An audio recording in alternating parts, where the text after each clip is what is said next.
Olá, aluno, seja bem-vindo à teleaula da disciplina Estratégia Saúde da Família. Nós vamos abordar hoje sobre a estrutura organizacional da Estratégia Saúde da Família e eu sou a professora Angélica. Nós já aprendemos nessa disciplina que a Estratégia Saúde da Família é o modelo de estratégia prioritário dentro da atenção básica. Sabemos também que tem toda uma política que vem aí dar todo um suporte de direcionamento em relação à Estratégia Saúde da Família. E é o que nós vamos abordar hoje, né? O que traz aí essa política. Então, vamos aprender sobre a composição das equipes, quais equipes que nós podemos ter dentro da atenção básica. Vamos compreender aí sobre a estrutura física, o ambiente, né, que tem que ser disponibilizado para atenção a esses usuários. Vamos falar também sobre o NASF, entender a importância da vigilância em saúde, né, na alimentação desses dados de informação que são gerados a partir da vivência da equipe da Estratégia Saúde da Família junto à comunidade. Vamos então ao quadro para a gente entender aí exatamente do que a gente vai falar hoje. Eu convido você então a entender, né, sobre o funcionamento e a estrutura física das unidades básicas de saúde. Vocês já tiveram a oportunidade de ir até uma unidade básica de saúde? Vocês observaram a sua estrutura física, como que se dá o seu funcionamento, se tem um fluxo, quais os profissionais que estão ali, o horário de trabalho desses profissionais, quais serviços que são disponibilizados aí pelas equipes dentro da unidade básica de saúde. Entendendo também, será que dentro de uma unidade básica de saúde eu posso ter várias equipes? Isso a gente vai abordar hoje. Vamos entender também sobre as atribuições específicas de cada profissional que compõe essa equipe, entendendo então quais são esses profissionais. Vamos abordar sobre o NASF-AB, né, agora na nova portaria denominado como Núcleo Ampliado de Atenção de Saúde da Família da Atenção Básica. Então, nós vamos entender as funções do NASF, o seu papel junto à equipe, a sua importância, né, de trabalho, como que se dá as estratégias, as ferramentas de trabalho do NASF. E vamos também falar sobre a atuação das equipes na vigilância em saúde, no monitoramento, na busca ativa em relação aí a toda a rede de serviços. A atenção dentro da unidade básica de saúde, das equipes, ela se dá então como porta de entrada. Então esse indivíduo ele tem acesso à atenção básica pelas unidades básicas de saúde. E a partir desse atendimento na unidade básica de saúde, esse indivíduo, então, ele é referenciado dentro da rede de serviços de acordo com a sua necessidade. O profissional que trabalha ali, ele tem que entender quais são esses fluxos, né? Para onde encaminhar o indivíduo de acordo com essa necessidade. Então, ele tem que entender os fluxos, esses encaminhamentos, como que se dá esse encaminhamento, a questão de referência e contra-referência, que também faz parte aí das atribuições desses profissionais.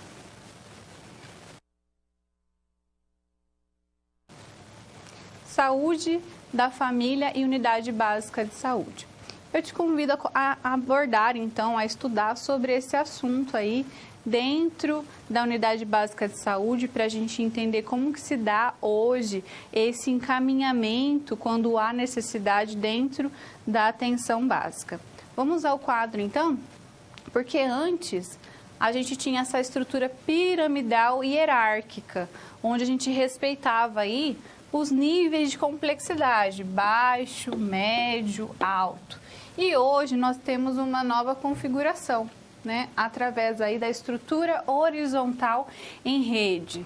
Na estrutura horizontal em rede, eu sempre tenho a unidade básica de saúde como centro, porque é a partir dela que vai ser realizados os encaminhamentos.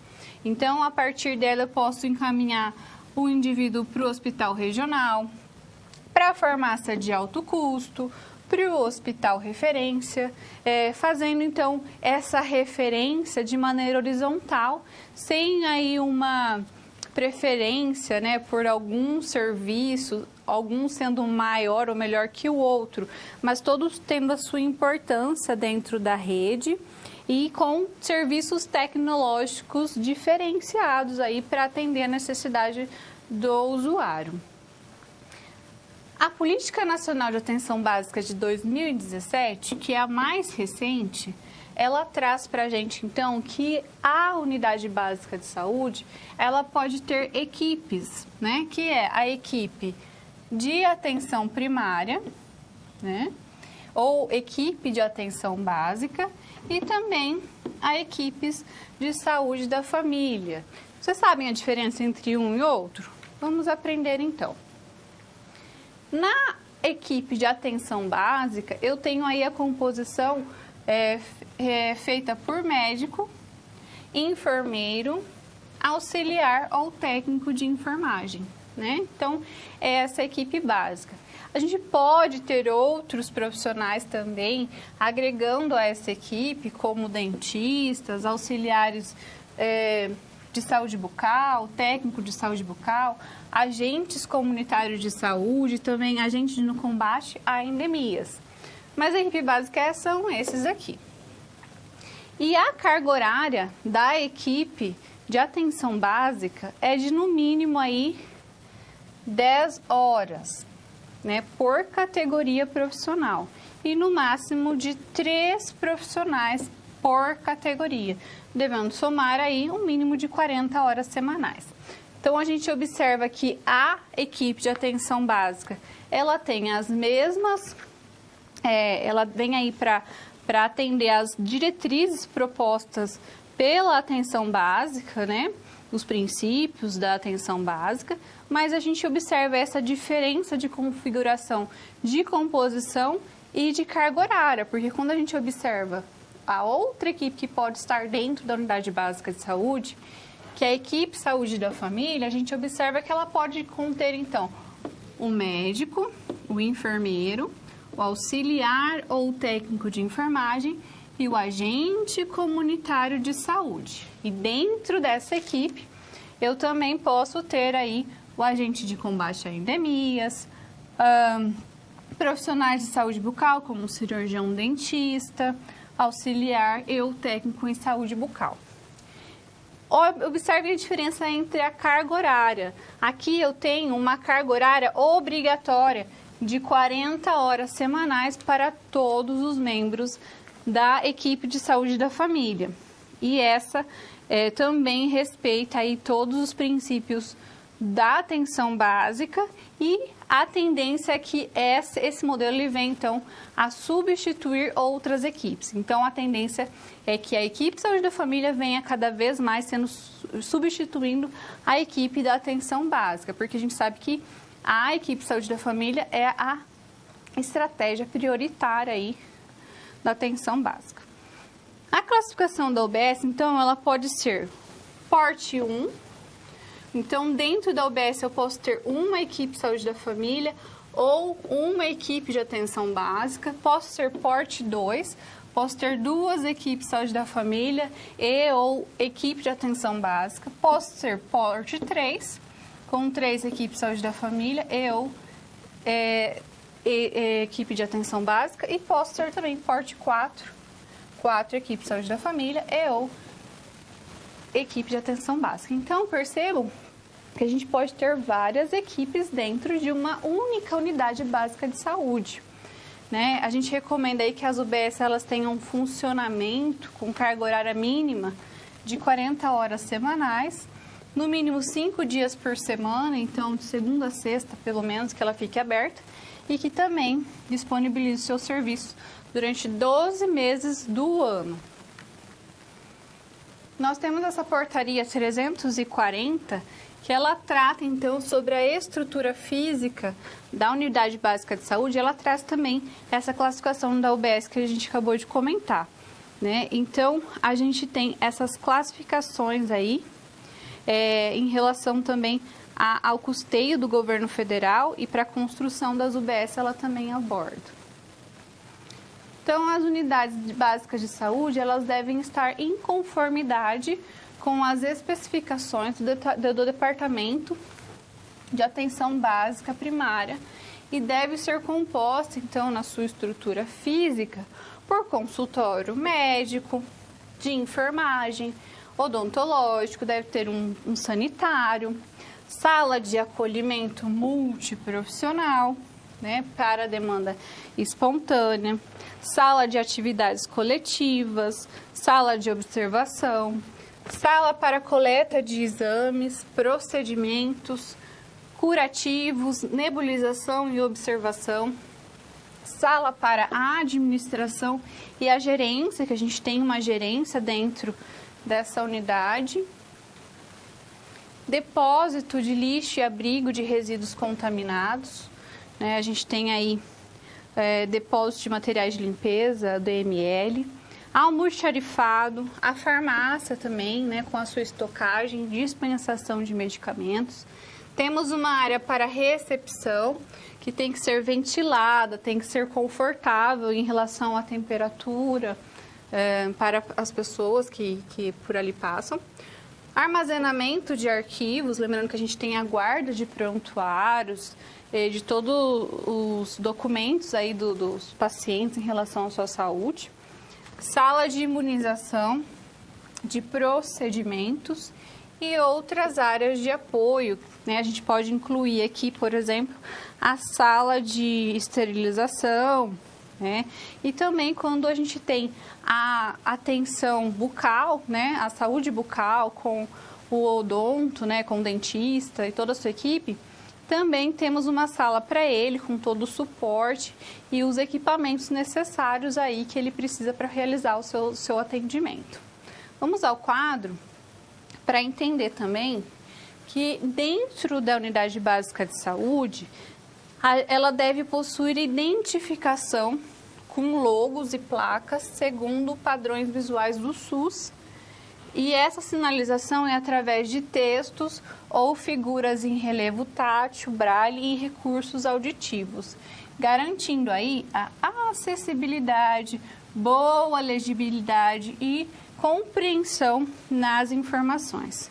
É importante também que seja colocado para a população ver essas informações da equipe que compõe, a carga horária dessa equipe, os horários em que elas estão ali na unidade, de como funciona essa equipe, os fluxos, os serviços que são ofertados, o horário de funcionamento.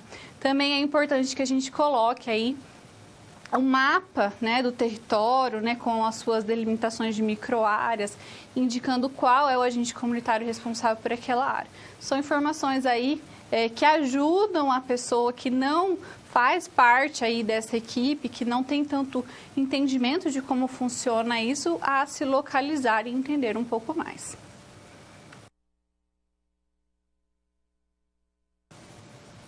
Atividades desenvolvidas na unidade básica de saúde. Essas atividades, então, elas são inerentes à atenção básica, dentro ali dos recursos que tem disponível. A atenção básica, né, com a estratégia de saúde da família, ela é responsável por dar resolutividade aos problemas em até 80%, ficando aí uma pequena porcentagem para os outros níveis de atenção, né? Isso é como deveria ser, né? E cada vez mais a gente vem melhorando esses indicadores, melhorando essa atenção e essa resolutividade para a população. Vamos à situação problema para entender, então, a situação da Vera. Ela é uma agente comunitária há quase um ano e se deparou com uma situação que ela não sabia como resolver, pois ela encontrou a dona Dolores se dirigindo para a UBS aflita, carregando seu neto Pedrinho, que tinha um ferimento na cabeça. Vera, percebendo a aflição da avó, acompanhou-o até o UBS e pensou como seria realizado o atendimento, uma vez que os horários de consulta dos médicos da equipe já estavam preenchidos e a enfermeira que acompanha a dona Dolores e sua família havia saído para realizar visita domiciliar. Coloque-se no lugar de Vera e reflita como e quem iria realizar os cuidados de Pedrinho. Então, vamos pensar que a gente tem uma unidade básica de saúde e que eu tenho equipes dentro dessa unidade básica de saúde. E essas equipes, cada uma, é responsável pela sua população específica, né? Pelo seu território específico. Mas, quando a gente recebe uma demanda espontânea, o profissional que está ali, ele tem que realizar esse atendimento. E depois, o profissional que é responsável por aquela área, que é responsável por aquele usuário, vai dar, então, seguimento ao atendimento, né, ao acompanhamento dessa pessoa. Vamos ao quadro que a gente tem aqui, a unidade, a saúde da família, né, que ela objetiva aí ser um dos primeiros contatos da população ao serviço de saúde e ela deve resolver aí a maioria dos casos no território, né? Lembra que eu falei em torno de 80%. E dos usuários que os procuram. Então, esse é o objetivo da saúde da família, da estratégia de saúde da família. Então, nesse caso do Pedrinho, é preciso, então, realizar acolhimento com uma escuta ativa, né? Para que possa realmente realizar uma classificação de risco adequada, entendendo qual a necessidade de atendimento do Pedrinho, se eu tenho que priorizar esse atendimento, se ele pode aguardar um pouco mais, né? Entendendo também qual recursos que eu preciso para realizar esse atendimento, se eu tenho esses recursos, né? Se há a possibilidade, então, de atendimento no local, ou se há a necessidade de encaminhamento para serviço de urgência e emergência, como a unidade de pronto atendimento à UPA. Então, tem que fazer essa avaliação. Então, todas as pessoas que adentram a UBS, elas devem ser atendidas para realizar classificação de risco. Não tem o médico, não tem enfermeiro, enfim, você acolhe, entende o que ela quer, qual a necessidade. Não tem o médico, não tem enfermeiro, faço o encaminhamento adequado. Não mando embora, né? Não posso mandar embora. Eu tenho, então, essa função de realizar essa gestão, de organizar a rede de serviços, né? Então, eu recebo esse paciente e eu encaminho conforme a necessidade. Vamos ao quadro, então? Porque uma vez identificado, então, as condições clínicas e a gravidade do caso, é estabelecido se há, então, necessidade de, por exemplo, higienizar e realizar o curativo do Pedrinho, que tem o ferimento na cabeça. Que o local seja, então, suturado pelo médico, né? Esse pequeno procedimento pode ser feito dentro da unidade básica de saúde. Ou que o paciente seja encaminhado a outro serviço, né? Se não houver realmente a possibilidade aí, ou se avaliar que ele realmente precisa, né? Vamos pensar que foi a cabeça, ele precisa de uma avaliação melhor, né? E lembrando que a conduta estabelecida deverá ser registrada no prontuário. Isso é muito importante. O profissional que atendeu esse paciente, que atendeu o Pedrinho, não é responsável pelo Pedrinho. Mas nesse momento em que ele precisou do atendimento, ele realizou esse atendimento. Só que ele deve descrever esse atendimento muito bem no prontuário, porque a equipe que faz parte aí para atender o Pedrinho, que é responsável pelo Pedrinho e sua família, ela vai dar continuidade nesse atendimento. Então, ela vai pegar o prontuário do Pedrinho, vai entender o que aconteceu, né? E aí, por meio desse registro, ela vai realizar o acompanhamento da sua recuperação. E vai também verificar a necessidade de orientar a família quanto às medidas para a prevenção de acidentes e também observar a questão de incidentes como violência, né? Que a gente está falando de uma criança. Então, a gente também tem que se atentar para isso. Percebem, então, a importância da continuidade desse atendimento, da continuidade desse acompanhamento? Então, quem vai fazer isso é a equipe responsável pelo Pedrinho, né? Entendendo aí como desenvolve, então, as atribuições, né, dessa equipe e dessas equipes que estão dentro da unidade básica de saúde. Equipe de saúde na UBS. Vamos então agora observar sobre essa equipe, né? Como é composta e suas atribuições. Vamos ao quadro. Então, nós temos o enfermeiro, o médico, o auxiliar de enfermagem e o técnico de enfermagem, o agente comunitário de saúde, agente de endemias, que frequentemente fazem parte da equipe, né? Todos eles. E também temos o cirurgião dentista, o auxiliar e técnico de saúde bucal. E segundo aí a PNAB 2017, a gente tem duas modalidades da equipe de saúde bucal, né? A gente tem a modalidade 1, onde eu tenho um cirurgião dentista e um auxiliar em saúde bucal, ou técnico em saúde bucal. E também tem a modalidade 2, cirurgião dentista, técnico em saúde bucal e auxiliar de saúde bucal ou outro técnico em saúde bucal. A equipe de saúde bucal, ela vai integrar a equipe de saúde da família e de atenção básica. Então, ela deve estar vinculada a uma unidade básica de saúde e essa equipe não deve ficar isolada dentro da unidade básica de saúde. Porque a gente tem ali funções, né, inerentes a toda essa equipe, incluindo a equipe de atendimento bucal, certo?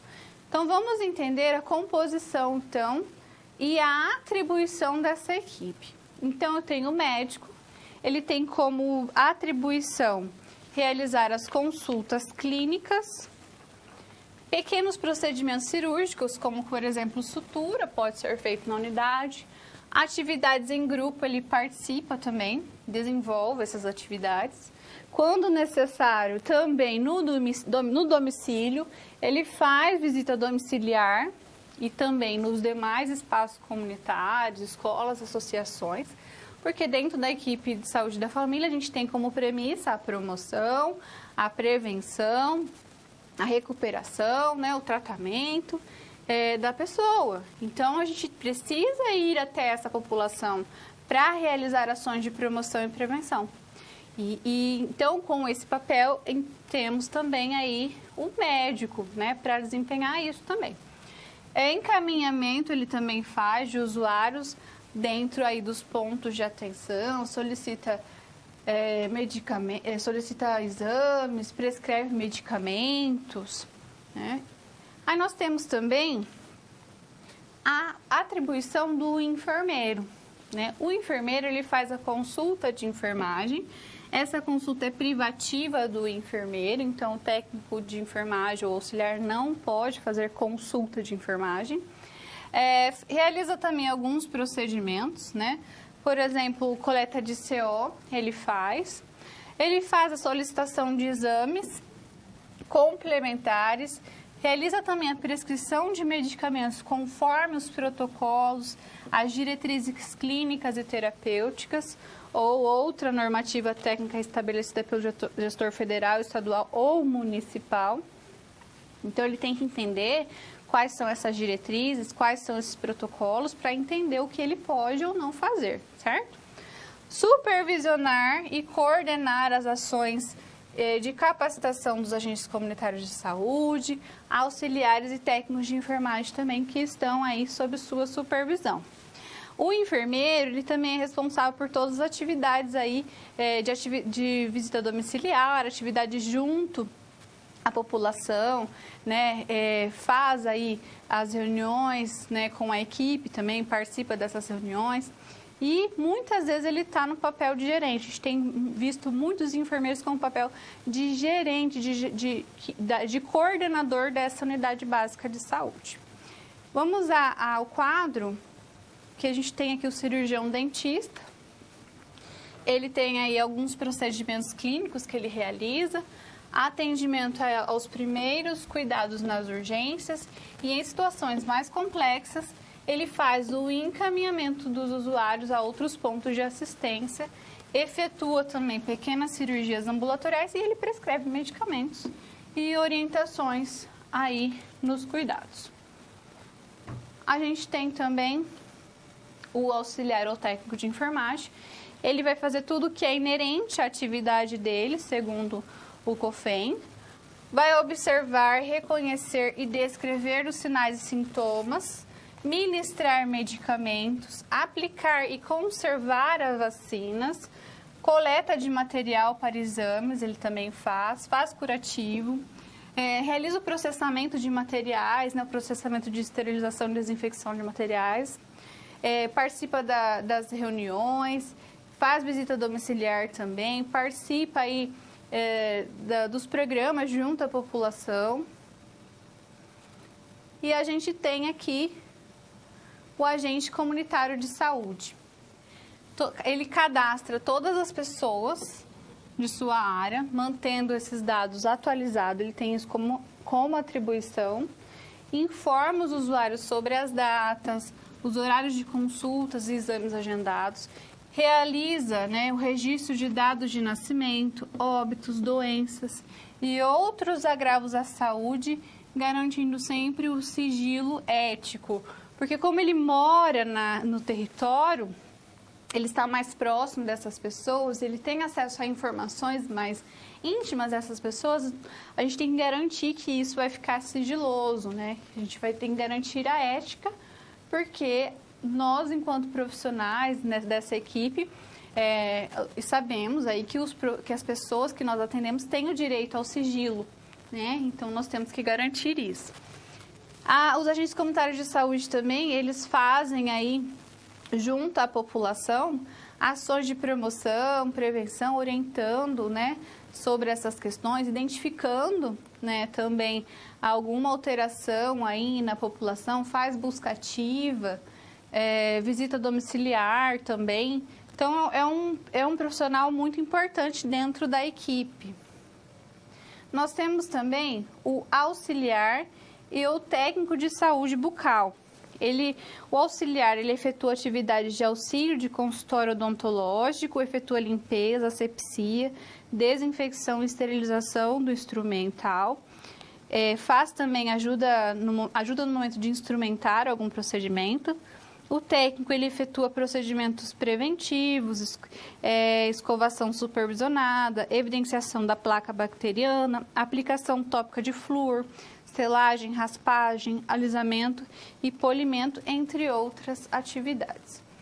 E o agente de endemias, ele faz, então, o diagnóstico demográfico, social, cultural, ambiental, epidemiológico e sanitário do território, contribuindo aí para o processo de territorialização e mapeamento da área de atuação da equipe. Ele contribui também para toda a questão de verificar vetores, né, aplicar inseticidas, ele tem essa função, que é muito importante aí e deve ser muito estabelecido o que é a função dele e do agente comunitário de saúde. A gente tem atribuições comuns da equipe, como a territorialização e mapeamento da área de atuação da equipe, identificando os grupos e as famílias, indivíduos expostos a riscos e vulnerabilidades, o cadastramento das famílias e indivíduos residentes no território, a busca ativa das doenças que são de notificação compulsória, vamos colocar aqui com tuberculose, hanseníase, dengue, né? Bem como notificá-las, como detectá-las. Detectar ações individuais e coletivas para promover a saúde, o cuidado integral e a prevenção de doenças, e o planejamento, organização e análise das ações por meio de um trabalho conjunto entre profissionais e equipe, estimulando, então, a participação da comunidade. O trabalho em equipe desses profissionais, eles fazem toda a diferença no resultado, né? Então, a gente tem que assegurar a integralidade nos cuidados e realizar as ações de promoção à saúde e prevenção de doenças conjuntamente, porque cada um tem um papel dentro dessa equipe, cada um tem um papel importante dentro dessa equipe. Mas o desafio aí para muitos profissionais envolve o quê? A interação, o respeito às diversidades de saberes, a necessidade de troca de conhecimentos e o compartilhamento de responsabilização de todos os integrantes da equipe pela atenção e cuidados à família descrita. Então, a gente tem ainda essa fragilidade enquanto equipe, né? Muitas vezes a gente não respeita o que o outro pensa, o saber do outro, e a gente tem que desenvolver isso, tem que desenvolver essa habilidade, porque faz a diferença quando a gente trabalha com outras pessoas. É preciso trabalhar em equipe para que o resultado, então, seja positivo, e esse resultado vai ser para a própria população que a gente atende.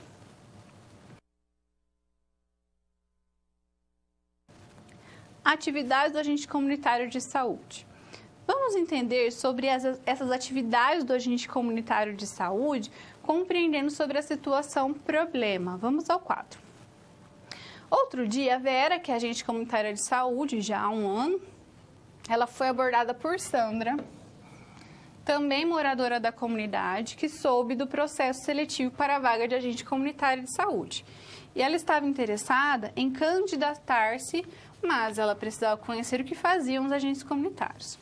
Ela sabia que esses profissionais, eles iam nos domicílios dos pacientes, mas ela desconhecia a atuação deles junto aos demais profissionais da equipe. Então, para ela, o agente comunitário de saúde era só aquele, né, só tinha essa função de ir até a casa das pessoas. Então, ela queria saber mais sobre as atribuições e os requisitos necessários para ser um agente comunitário de saúde. Vamos ajudar, então, a Vera a responder para a Sandra sobre isso. A Lei 11.350, de 2006, ela traz que o agente comunitário de saúde, ele tem alguns requisitos a ser preenchidos para exercer essa atividade. Como ele tem que residir na área da comunidade em que ele atua, desde a data da publicação do edital do processo seletivo público. Então, ele tem que morar nessa área, né? E tem que começar a morar desde o momento que publicou o edital, né, do processo seletivo.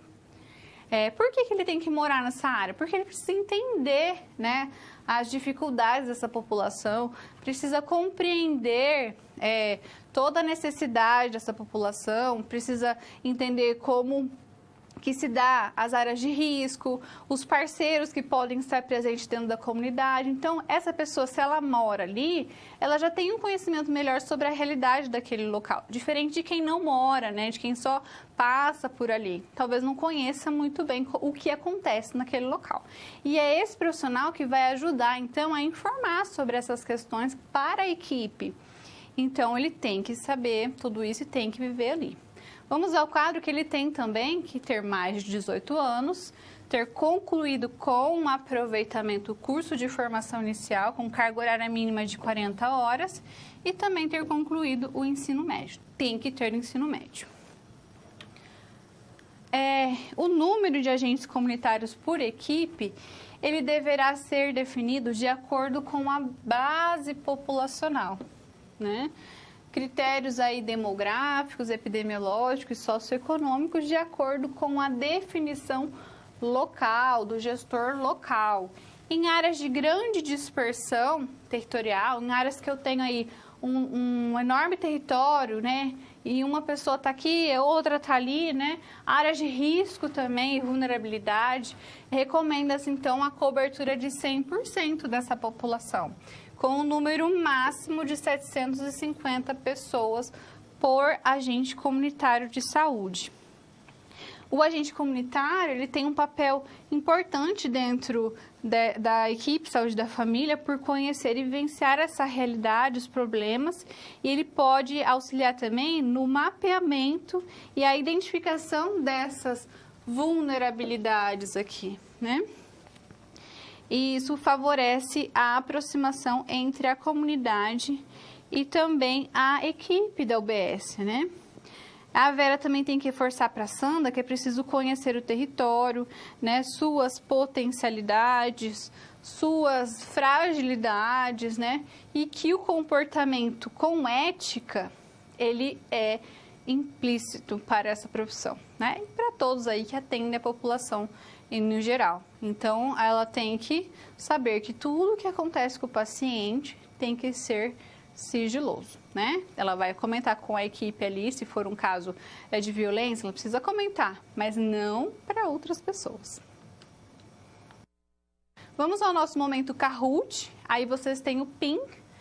Vocês podem acessar, então, com esse PIN. Eu vou aguardar que vocês acessem. A gente já vai iniciar o Kahoot.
Vamos iniciar, então, o Kahoot. A gente vai abordar, então, um teste com perguntas a respeito daquilo que a gente abordou até agora. Estrutura horizontal em redes de serviço de saúde exceto conformação horizontal em rede de pontos de atenção com diferentes recursos, diferença entre serviços apenas pelas entidades tecnológicas que dispõem, a atenção básica tem função central na coordenação dos cuidados e assistência, conformação hierárquica em níveis de baixa, média e alta complexidade. Exatamente, né? A gente tem essa conformação hierárquica em níveis de baixa e média complexidade que não diz respeito à estrutura horizontal, e sim à estrutura piramidal, né? Que tinha aí muita vigência, mas hoje a gente tem esse tipo de estrutura, né? Dentro da atenção básica, para realizar os encaminhamentos. Verdadeiro ou falso? A equipe de atenção básica é composta por médico, enfermeiro, técnico ou auxiliar de enfermagem, podendo ter outros profissionais.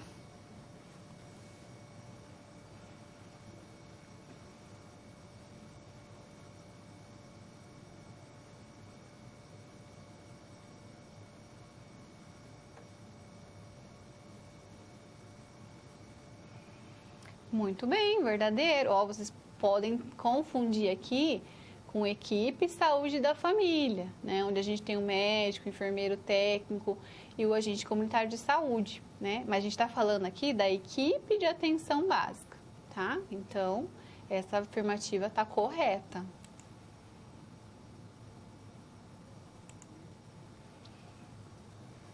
Verdadeiro ou falso? A equipe de saúde da família tem carga horária igual para todos os profissionais que a compõem, sendo de 40 horas semanais.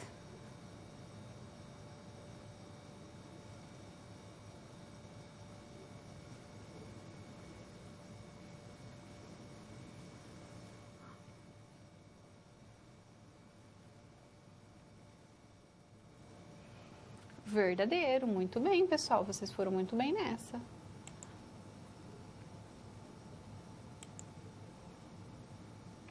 Verdadeiro ou falso? As unidades básicas de saúde devem possuir identificação, logos e placas, segundo os padrões visuais estabelecidos pelo SUS.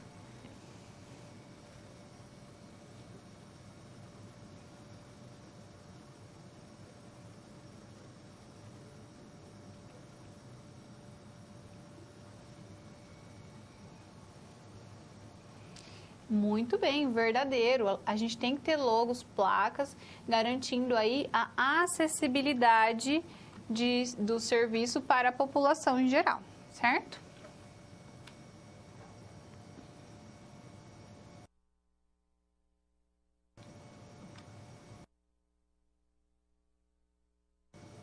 Núcleo ampliado da saúde da família e atenção básica. O NASF AB. Nós vamos abordar sobre o NASF, entendendo aí o seu papel né, com a equipe Saúde da Família, que ele não faz parte da equipe, mas que ele age como apoiador dessa equipe.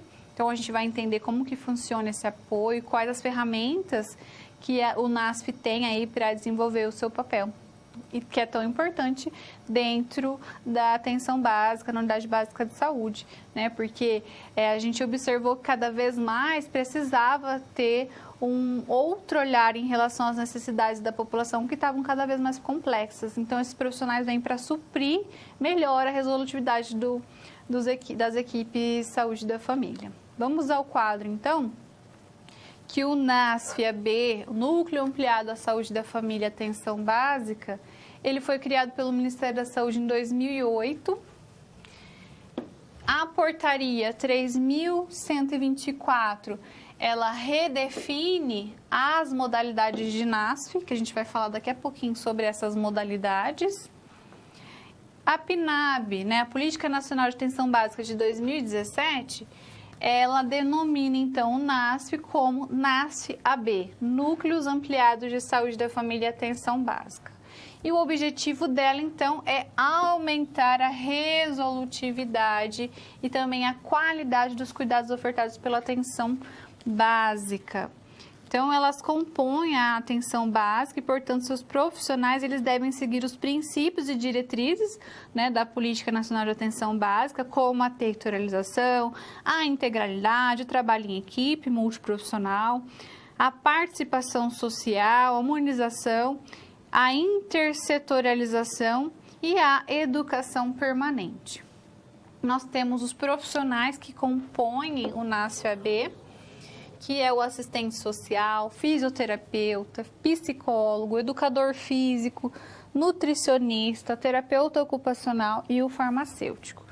E a gente tem aqui essas modalidades, né, de NASF, que foi redefinida pela portaria 3.124, que traz aí o NASF-1, atendendo aí de 5 a 9 equipes de saúde da família ou equipe de atenção básica. Então, uma equipe de NASF, ela não vai ficar concentrada em uma equipe de saúde da família. Geralmente, ela não fica, né? A gente tem um modelo aqui que ela pode ficar de 1 a 2, né?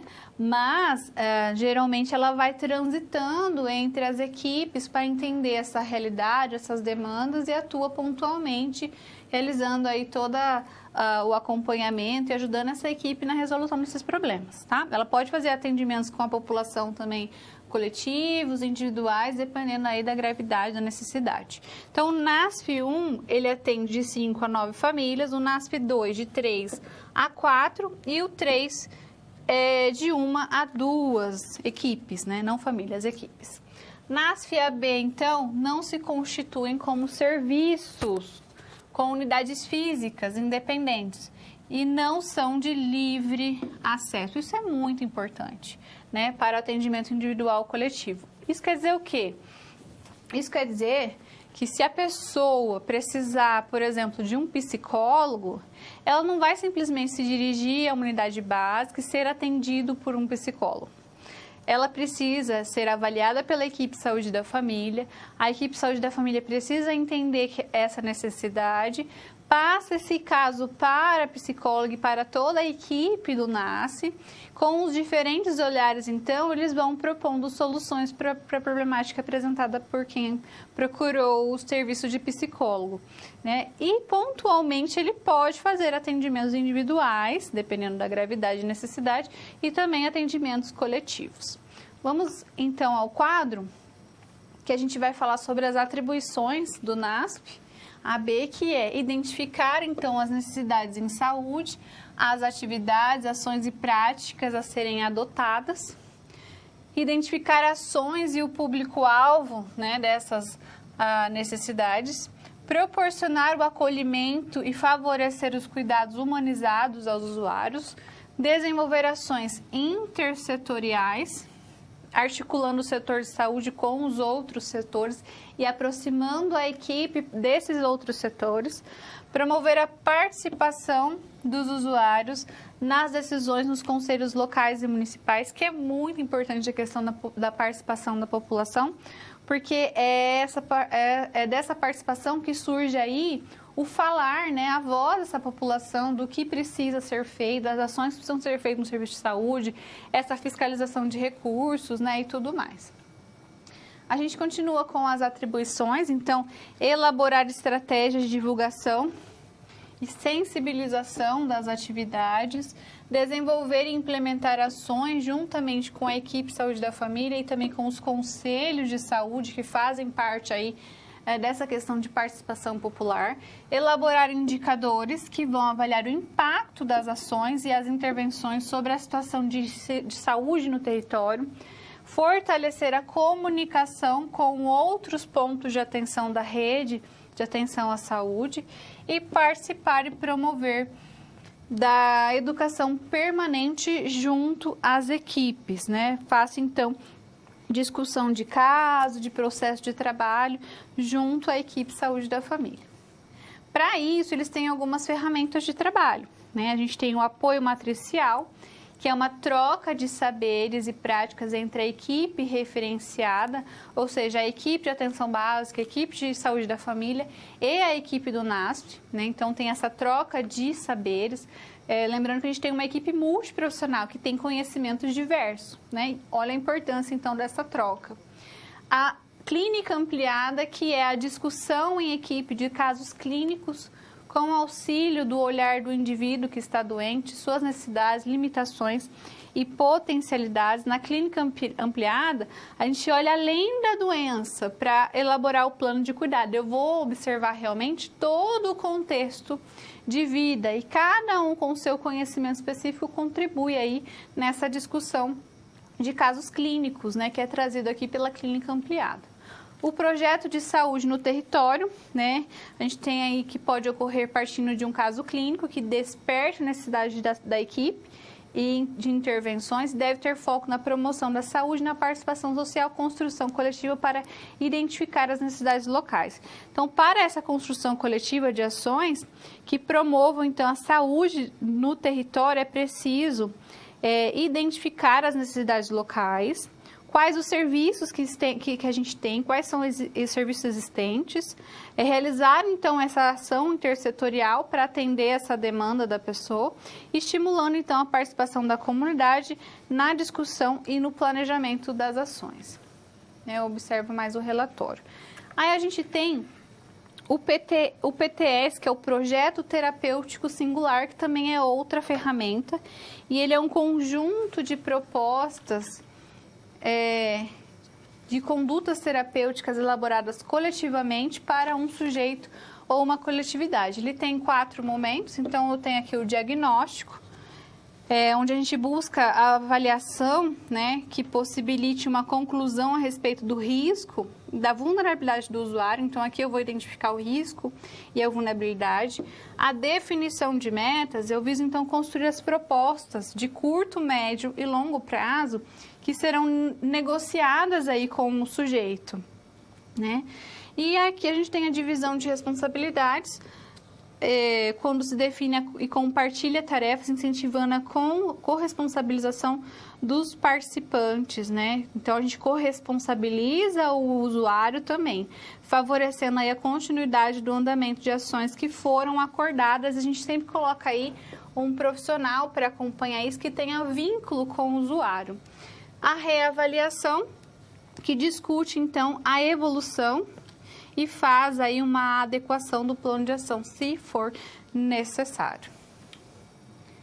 A gente tem uma nota técnica desse ano, número 3, do Ministério da Saúde, em que o Núcleo Ampliado de Saúde e Atenção Básica, né, dentro do programa Previne, então, a gente tem o descredenciamento do Núcleo Ampliado de Saúde, né, e a composição, então, de equipes multiprofissionais deixa de estar vinculadas à tipologia da equipe NASF-AB. Então, agora, o gestor municipal, ele tem autonomia para compor suas equipes multiprofissionais. Ele faz a definição de quais profissionais ele acha que tem que contratar, dessa carga horária e dos arranjos de equipe, né? Ele faz toda essa questão aí de acordo com a necessidade que ele identifica no local onde ele faz essa gestão. A portaria 2.979, ela traz para a gente que os gestores municipais e estaduais, eles têm autonomia na aplicação desse incentivo de custeio federal, né, que é o governo federal que repassa esse recurso para o município. Tais recursos de financiamento de custeio da atenção primária à saúde podem ser aplicados pelo gestor municipal no custeio, então, dessas equipes multiprofissionais, no formato que ele achar mais apropriado, certo? De acordo com essas necessidades locais. Em janeiro de 2020, a gente teve 3 portarias que elas fazem referência aí a como será essa questão de valor, que a gente está no momento de transição, né, de como será essa repasse, né, até setembro agora, depois a gente já passa para outro modelo de custeio. Então, essa portaria 169, ela traz que o valor per capita aqui, de 50 por pessoa cadastrada. A portaria 172, os municípios que apresentam manutenção ou acréscimo do valor a serem transferidos sobre o valor per capita de transmissão. E aqui, na 173, ela faz, então, que os municípios apresentam decréscimo de valor e a serem transferidos. A gente tem, então, toda essa questão aí de financiamento do SUS, né? Teve o descredenciamento e hoje o que vale, então, para esse financiamento, a gente leva em consideração a competência, né? Então, a qualidade dos serviços, a saúde da família, a saúde da mulher, a saúde da criança, gestante, tuberculose. Então, a gente vai avaliar todos esses indicadores, avaliar todos esses indicadores para poder definir o valor e também vai avaliar em relação ao cadastro das pessoas. Tem que ter o cartão do SUS, então está vinculado a um CPF. Então, as equipes vão fazer esse cadastro das pessoas e por conta desse número de pessoas cadastradas é que a gente vai ter aí o valor a ser repassado para os municípios.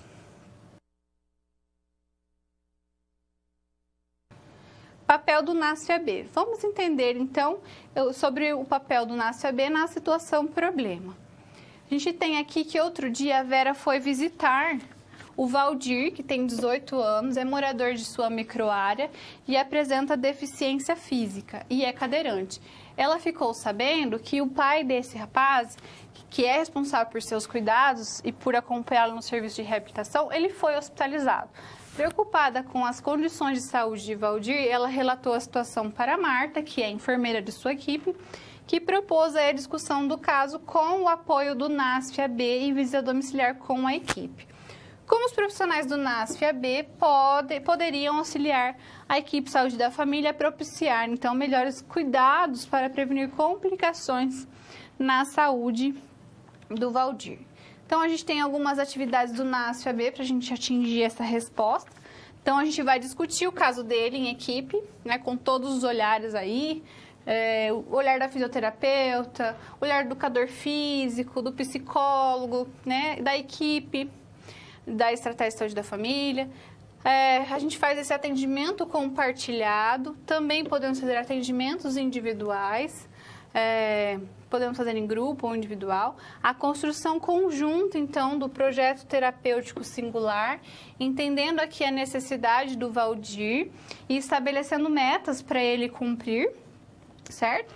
E também visitas domiciliares a gente pode aí fazer, aí tem como atividade o NASF. O profissional do NASF, então, e a equipe de referência podem fazer o matriciamento, que é o apoio matricial. Então, realizar essa troca de saberes em relação a esse caso do Valdir. E esse caso, então, é apresentado nessa reunião, né, que a gente tem a presença da equipe Saúde da Família e do NASF, da equipe multiprofissional. Pela equipe de referência, então, aos apoiadores da equipe dos NASF-AB e juntos, então, eles deverão refletir sobre as condições de saúde, definir quem poderá auxiliar nos cuidados, uma vez que este é dependente dos cuidados de higiene, nas transferências, cama, cadeira, e identificar se tem algum familiar ou amigo que possa ir ser acompanhado, ser orientado, né, para poder acompanhar o Valdir. Então, caso tenha uma fisioterapeuta, é interessante que esse profissional ele possa acompanhar na visita domiciliar E aí abordar sobre as condições de saúde do Valdir, levando em consideração também o aspecto psicológico de saúde do Valdir, porque ele está aí sem o apoio dele, que é o pai. E a gente precisa entender também a saúde do pai, que faz parte da nossa assistência, né? Mora na área, mora no território, a gente é responsável por ele, a gente tem que entender o que está acontecendo com o pai também para dar seguimento ao atendimento do pai quando ele retornar. Então, a gente precisa fazer o apoio para a família, né? De uma maneira geral.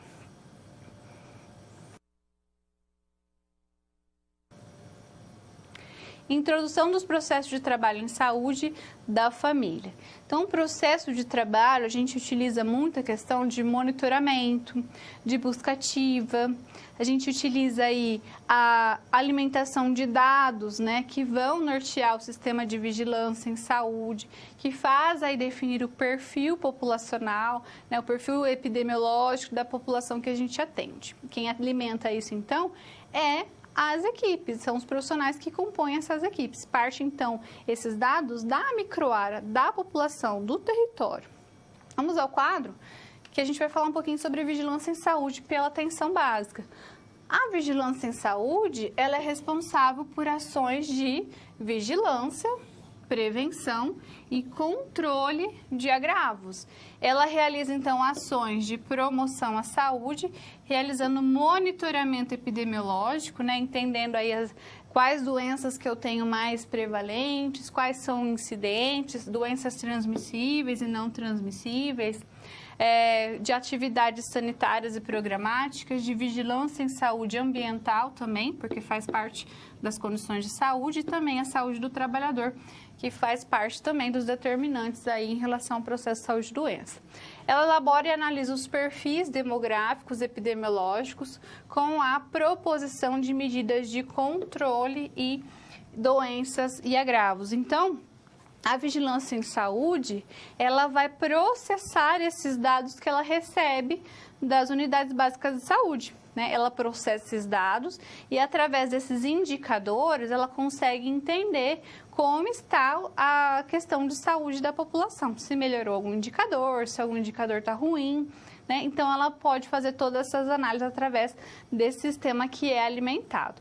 Vamos ao quadro, que a vigilância em saúde, então, ela levanta os dados na sua área de atuação por meio, então, das visitas domiciliares às famílias adscritas. Então, a gente tem a atenção básica coletando dados, né, levantando esses dados a partir, então, dessa visita domiciliar.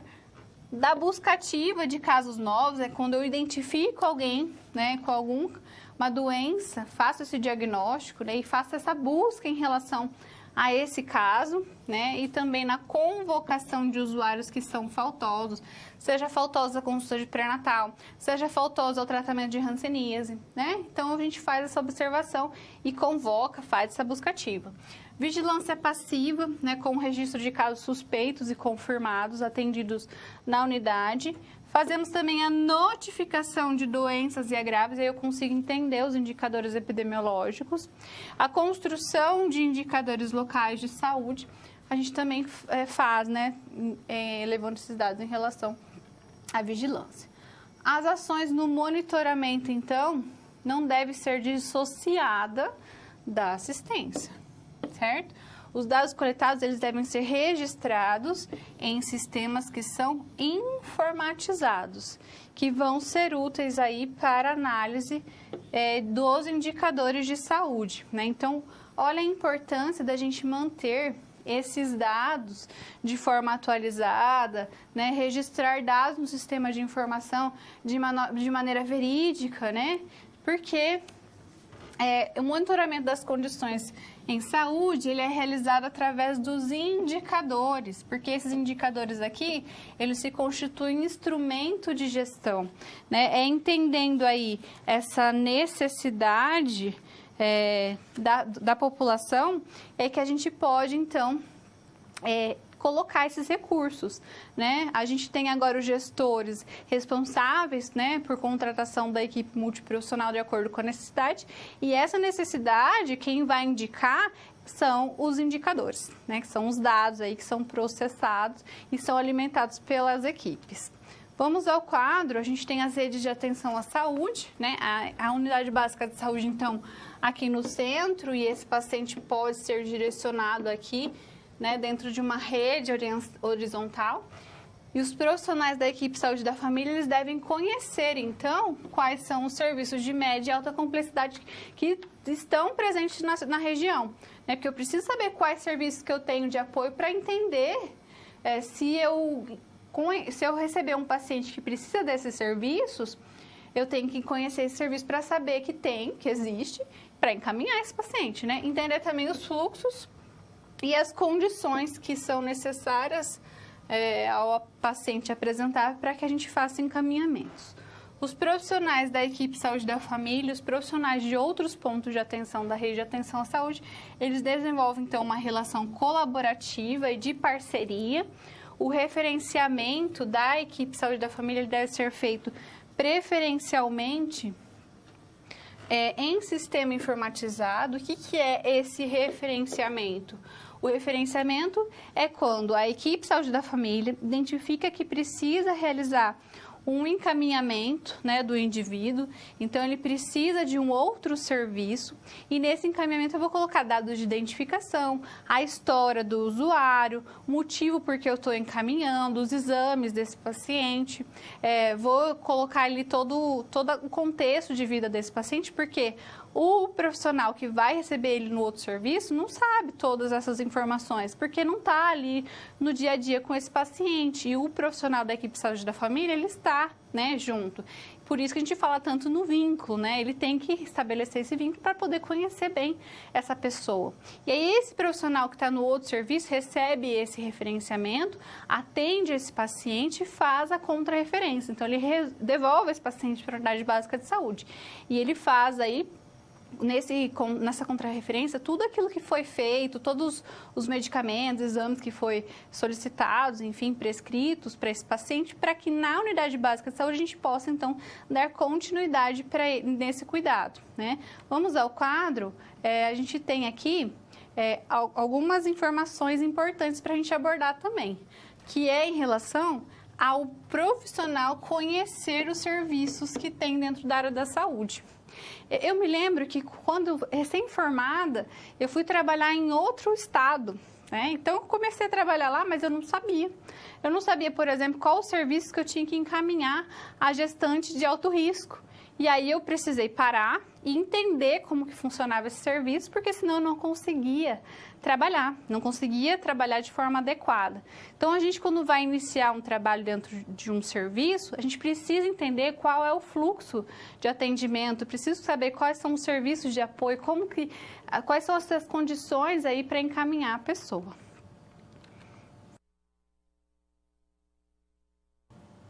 Busca ativa e monitoramento dos casos. Vamos à situação, problema, entender como que se dá essa busca ativa, né, pelos profissionais da equipe de saúde da família, como que se dá esse acompanhamento, esse monitoramento dos casos aí e a importância disso também. Vamos ao quadro, porque nessa unidade que a Vera, agente comunitária de saúde, trabalha, foi detectado aí 3 novos casos de tuberculose na microárea da Vera. Olha só, 3 casos, certo? Foi diagnosticado. E a proposta é que os profissionais organizassem, então, né, de acordo com essa situação, seu processo de trabalho a fim de melhorar a efetividade no controle dessa doença. Né? Então, a gente precisa rever esse processo de trabalho, porque 3 casos é muito, certo? Os profissionais da equipe solicitaram aos apoiadores NASF que articulassem, então, uma capacitação com a equipe de educação permanente sobre o Programa Nacional de Controle da Tuberculose.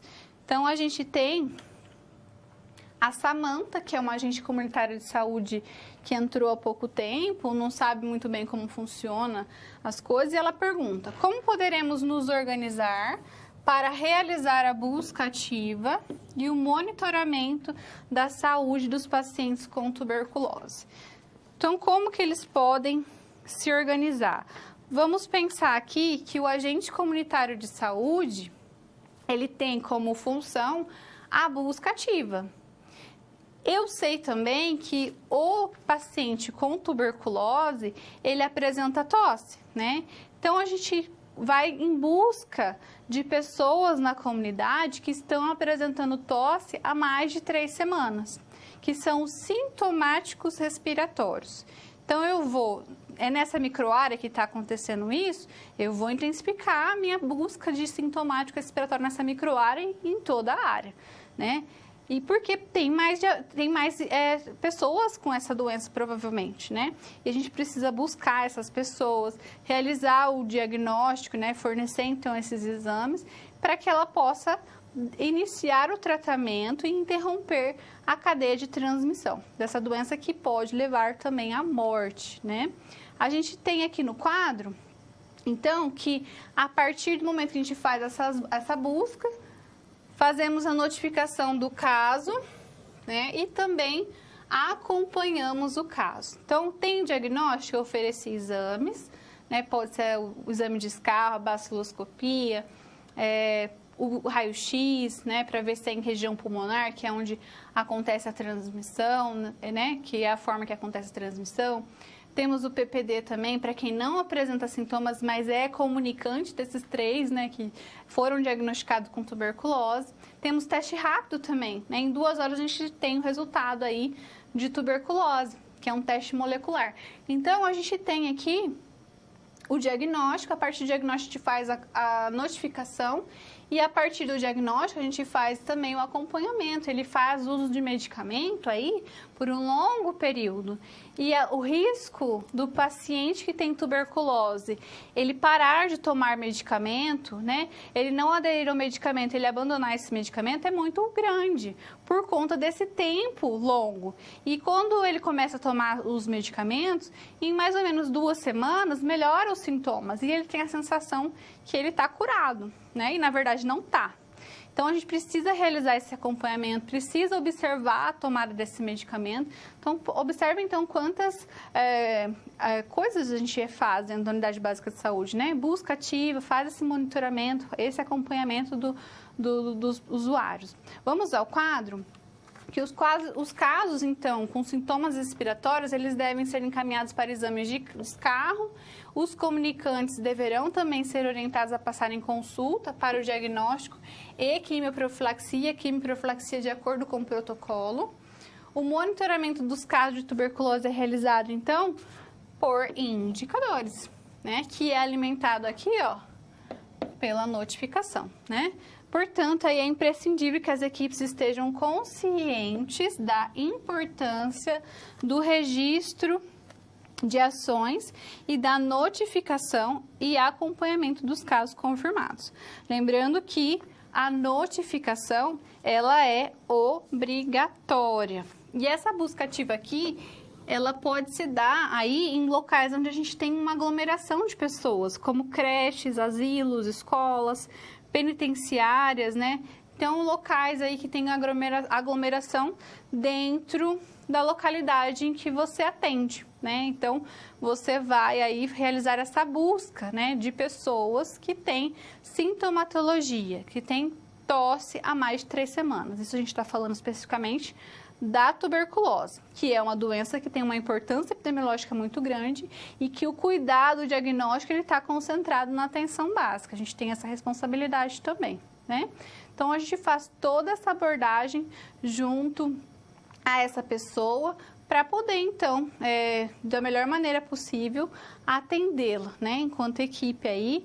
E olha só a importância desse indicador, né, da alimentação desse sistema. A gente faz isso. A notificação, ela é obrigatória. Eu, enquanto profissional, eu tenho a obrigação de notificar esse caso. Eu oriento também, né, dou a dica também para que quem for trabalhar na unidade básica de saúde tenha um livro onde tenha os sintomáticos respiratórios, para a gente fazer esse controle, e que tenha também os pacientes que tenham diagnóstico de tuberculose e que estão em acompanhamento, para a gente também fazer todo esse registro de informação e acompanhamento, né? Além disso, a gente tem a notificação, né, dos casos aí confirmados, certo? Então, a gente precisa lançar mão do nosso processo de trabalho, da nossa organização, para atender aí cada vez melhor a população. Vamos ao nosso momento, eu deixo aí livre para dúvidas também, se vocês tiverem alguma dúvida pode enviar. E o Kahoot aí também, né, que nós vamos dar seguimento ao Kahoot que a gente já iniciou no primeiro bloco.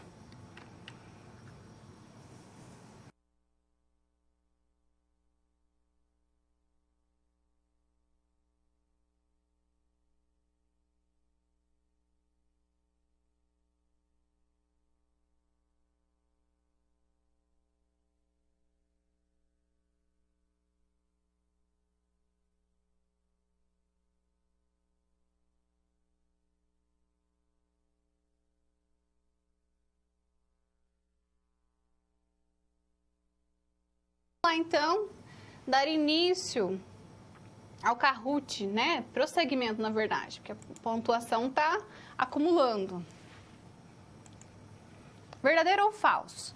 O agente comunitário de saúde deve residir na área da comunidade em que atuar desde a data da publicação do edital do processo seletivo público.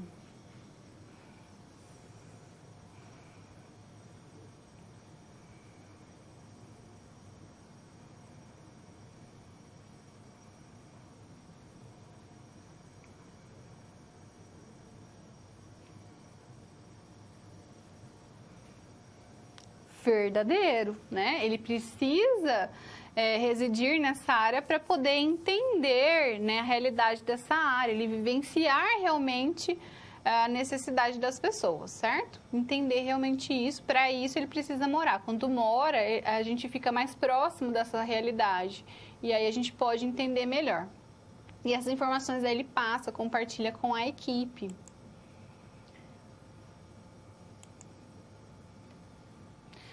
Consultas clínicas, pequenos procedimentos cirúrgicos, atividades em grupos na UBS e, quando necessário, no domicílio, são atividades do médico, do cirurgião dentista, do enfermeiro ou do NASF?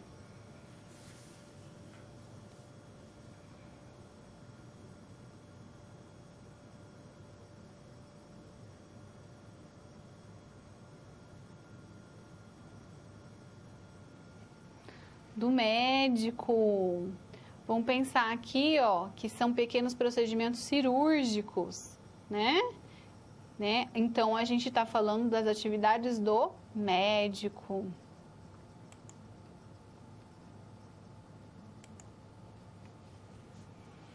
Consulta procedimentos, solicitar exames complementares, prescrever medicações conforme protocolo de diretrizes clínicas são atividades do médico, do auxiliar de enfermagem, do enfermeiro, do auxiliar do técnico de enfermagem.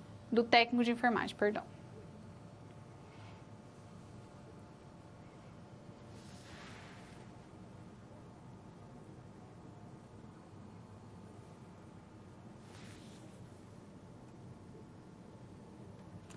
Enfermeiro, muito bem. O pessoal agora falou que era médico. Ó, o enfermeiro, ele pode fazer consulta, né? Lembra que ele tem consulta privativa do enfermeiro? Ele faz alguns procedimentos, como, por exemplo, a coleta de CO. Ele faz dentro da unidade básica de saúde. Ele solicita exames complementares? Ele solicita.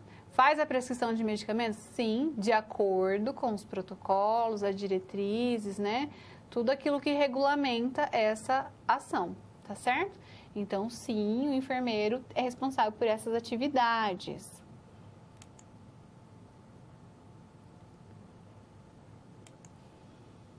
Verdadeiro ou falso? NASF-AB tem como ferramentas de trabalho apoio matricial, clínica ampliada, PST e PTS.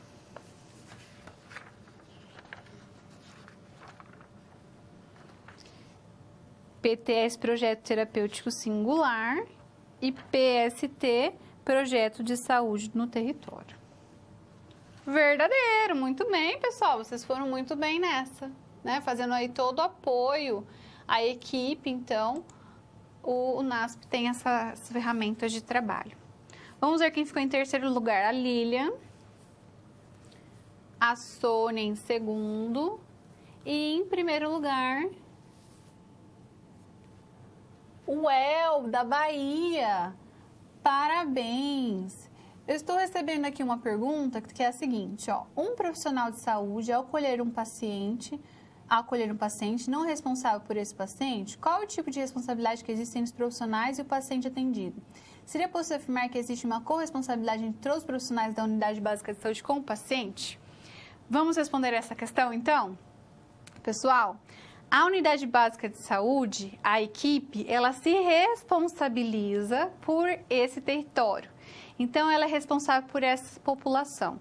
Isso quer dizer o quê? Quando ela vai para um outro serviço, ela ainda é responsável por aquilo que acontece com ela, porque ela volta para o território e o acompanhamento ele segue, né, com esse paciente, com os serviços prestados pela atenção básica.